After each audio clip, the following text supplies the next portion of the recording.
India ഇന്ന് മൂന്നാം T20യിൽ 182 റൺസാണ് എടുത്തിട്ടുണ്ടായിരുന്നത്. സെക്കൻഡ് ബാറ്റിംഗിൽ സിംബാബ്വെ പൊരുതി നോക്കി, പക്ഷെ അവർക്ക് ജയിക്കാൻ സാധിച്ചില്ല. ഇന്ത്യ 23 റൺസിന് കളി ജയിച്ചു. അതുകൊണ്ട് തന്നെ സിംബാബ്വെ നിരാശയിലാണ്. ആദ്യത്തെ ഒരു മാച്ച് മാത്രമേ സിംബാബ്വെ ജയിച്ചിട്ടുള്ളൂ. ഇന്ന് മൂന്നാം T20യിൽ ഇന്ത്യക്കെതിരെ തോറ്റ ശേഷം സിംബാബ്വെ ക്യാപ്റ്റൻ സിക്കന്ദർ റാസ പറഞ്ഞ കാര്യമാണ് നമ്മൾ ഇന്നത്തെ വീഡിയോയിൽ നോക്കുന്നത്. ഇത്തരം ക്രിക്കറ്റ് ന്യൂസിന് വേണ്ടി ഈ ചാനൽ മറക്കാതെ സബ്സ്ക്രൈബ് ചെയ്യൂ. കളി തോറ്റ ശേഷം റാസ പറഞ്ഞത് ഇങ്ങനെയായിരുന്നു: ഞങ്ങൾക്കിന്ന് ജയിക്കാമായിരുന്നു. അത്രയ്ക്കും കുറച്ച് റൺസ് മാത്രമേ ഇന്ത്യക്കുണ്ടായിരുന്നുള്ളൂ. ഞങ്ങളിന്ന് പൊരുതി നോക്കി, പക്ഷേ ഞങ്ങൾക്ക് 159 റൺസ് എടുക്കാനേ സാധിച്ചുള്ളൂ. കുറച്ചും കൂടി ശ്രദ്ധിച്ച് കളിച്ചുവെങ്കിൽ ഉറപ്പായിട്ടും ഞങ്ങൾക്കിന്ന് ജയിക്കാമായിരുന്നു. ഒരുപാട് തെറ്റുകൾ ഇന്ന് സംഭവിച്ചിട്ടുണ്ട്. അവരുടെ ടീമിൽ മികച്ച താരങ്ങളുണ്ട്. അവരുടെ കീപ്പർ തന്നെ മാറിയിരിക്കുകയാണ്. സഞ്ജു കീപ്പറാകുമ്പോൾ ഒരുപാട് പ്രഷർ ഞങ്ങൾക്ക് വരുന്നുണ്ട്.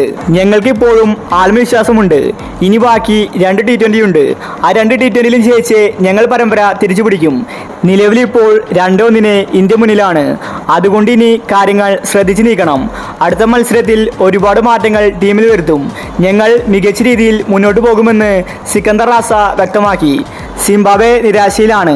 ആദ്യത്തെ ഒരു T20യിൽ മാത്രമേ ഇന്ത്യൻ ടീമിനെ അവർക്ക് അട്ടിമറിക്കാൻ സാധിച്ചിട്ടുള്ളൂ. പക്ഷേ ഇന്ന് ഇന്ത്യ 23 റൺസിന് മാത്രമേ ജയിച്ചിട്ടുള്ളൂ. ഇന്ന് കുറച്ചും കൂടി ശ്രദ്ധിച്ച് കളിച്ചുവെങ്കിൽ സിംബാബ്വെക്ക് ഇന്ന് ജയിക്കാമായിരുന്നു.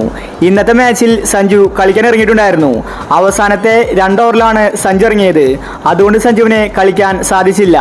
സഞ്ജുവിന് മാത്രമല്ല, റിങ്കു സിംഗ്, ശിവൻ ദൂബെ, വാഷിംഗ്ടൺ സുന്ദർ, അങ്ങനെ ഒരുപാട് താരങ്ങൾക്ക് ബാറ്റിങ്ങിന് അവസരം കിട്ടിയില്ല. ഗില്ലിന്ന് ടെസ്റ്റാണ് കളിച്ചത്.